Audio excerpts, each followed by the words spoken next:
The heart of American democracy remains in a state of paralysis after Tom Emmer, the third speaker designate in as many weeks, dropped out of the running to be the next Speaker of the U.S. House of Representatives. Republican Party lawmakers are battling to choose another nominee with Congress lower chamber in stasis. Benji Hyer has more.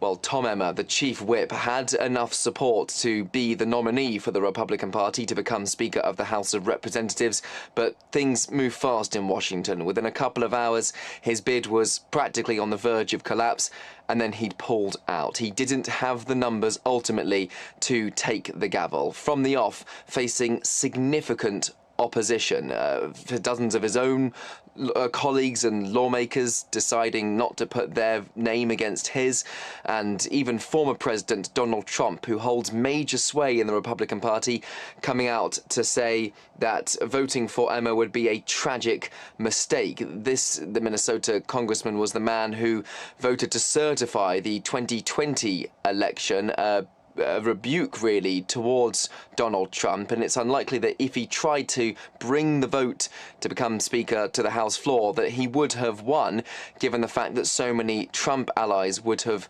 stood against him. This caps a remarkable couple of weeks in Washington, with two other Speaker designates failing to reach the threshold after Kevin McCarthy, the former Speaker, was ousted from the role.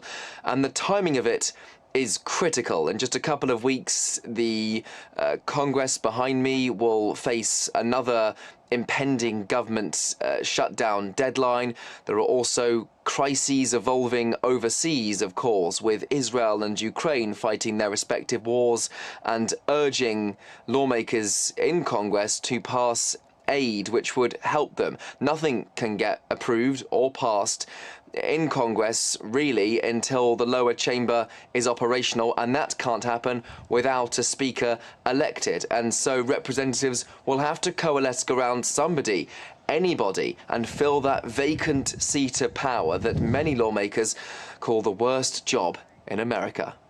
Benji Hyer in Washington, reporting for DD India.